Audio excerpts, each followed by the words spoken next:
और मेरे दिल के अजीज टुकड़ों, निश्चित रूप से ये मेधावी छात्रों का सम्मान समारोह है। आपने जो अभी तक मेहनत की है उसके परिणाम स्वरूप आज आप इस मंच पर तमाम अतिथियों के द्वारा सम्मानित हो रहे हैं, लेकिन इसके साथ आपके कंधों पर जिम्मेदारी बढ़ जाती है। डिग्री सर्टिफिकेट सिर्फ आपके व्यक्तित्व का एक पहलू दिखाता है, आपके पढ़ाई के पहलू को, आपके समझने के पहलू को, लेकिन जो ये जीवन है इसमें आपको 7 अरब लोगों के साथ सरवाइव करना है, जहां आपके अंदर का कॉन्फिडेंस, आपके अंदर का कम्युनिकेशन स्किल, आपके अंदर के तमाम टैलेंट जो आपको सहयोग और समाज में जिंदा रहने के लिए आधार उपलब्ध कराते हैं, उनका महत्व बहुत बढ़ जाता है। मेरी गुजारिश है आप सभी मेधावी छात्रों से कि कम से कम स्किल्स को डेवलप करने पर बहुत ध्यान दीजिए। सिर्फ पढ़ाई बहुत काफ़ी नहीं है, इसके अलावा अभी मैं देख रहा था कि जो छात्र छात्राएं इस मंच पर आए, उन्हें यह समझना चाहिए कि जब आप किसी समारोह में आ रहे हैं तो आपका ड्रेस किस प्रकार का होना चाहिए, आपका चलने का अंदाज, आपका बात करने का अंदाज, आपके हाथ मिलाने का अंदाज, ये सब एक स्किल है। और जब तक आप इन चीज़ों में बहुत निपुण नहीं होते हैं, आप समाज में बहुत सफल नहीं हो सकते।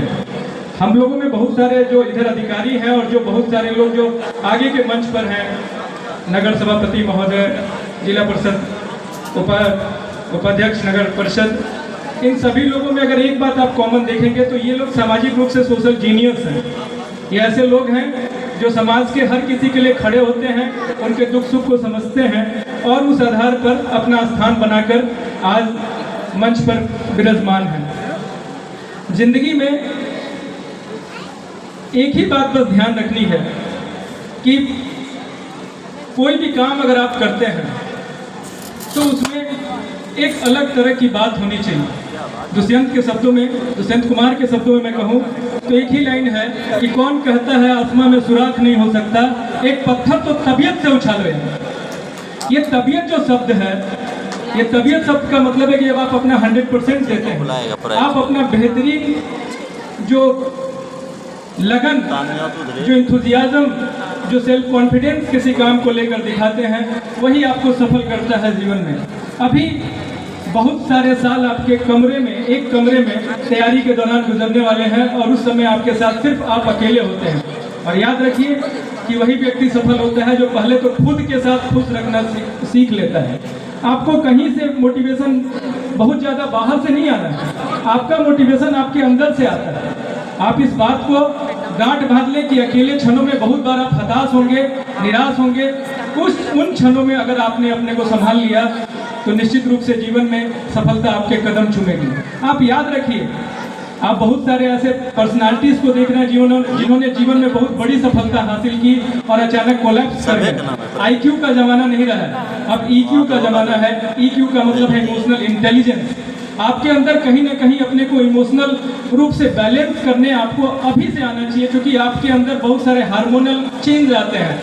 आप जो कहा जाए कि 13 से 19 और जो कहा जाए थंडर एज है, आप उस एज में हैं, तो आपको इस दौरान तमाम डिजिटल डिस्ट्रैक्शन से अपने को बचाकर अपना एक लक्ष्य तय करके आपको निश्चित रूप से काम करना होगा, तब जाके सफलता सही मायनों में। और सफल व्यक्ति वही है, मैं तो मानता हूँ कि अगर आपको हाथ मिला है तो यह हाथ दूसरे की मदद के लिए मिला है। अगर आप अच्छा गाना जानते हैं तो उसकी आवाज़ अगर दूसरे के कानों तक नहीं पहुंचती है तो वो बेकार है। अगर मनुष्य का जीवन मिला है तो आप इसको कम से कम, अगर आप जिस भी पद पर हो, जिस जगह पर हो, चाहे व्यवसाय कर रहे हो या जो भी कुछ कर रहे हो, आपका जीवन निश्चित रूप से दूसरों के काम आना चाहिए। याद रखिए, जो इत्र बांटता है उसका हाथ जरूर महकता है, क्योंकि जो दूसरों की मदद करता है उसकी मदद खुद भगवान करते हैं। मैं देख रहा हूं कि, और मैं एक चीज़ और कहना चाहूँगा, हो सकता है कि ये बात छूट जाए तो अच्छी नहीं होगी। याद रखिए, जो प्रतिभाएं मुफलिसी में, गरीबी में, अभाव में निकलती हैं, वही प्रतिभाएं आगे चल के देश के आकाश पर छाती हैं। ये बात मेरी याद रखिएगा। आप वो प्रतिभाएं हैं जो छोटे शहरों से उठकर बड़े शहरों का नेतृत्व करेंगी। मेरी बात पर भरोसा रखिए। आप बड़े बड़े पदों पर जाएंगे, बस आपको अपना जो है लक्ष्य हमेशा आंखों के सामने दिखना चाहिए। रोंडा बायरन ने एक किताब लिखी है, द सीक्रेट। वो किताब बार बार कहती है कि जो आप सोचते हैं, जो विजुअलाइज करते हैं, वो धीरे धीरे कहीं ना कहीं आपके जीवन में वो पूरी चीज़ें घटित होती हैं। तो आप अपने लिए कुछ अच्छा सोचिए, खुली आंखों से सपने देखिए और ऐसे सपने देखिए जिन सपनों के लिए आपकी रातों की नींद उड़ जाए। इसी के साथ मैं अपनी बात समाप्त करता हूँ। बहुत आभार आपका, धन्यवाद।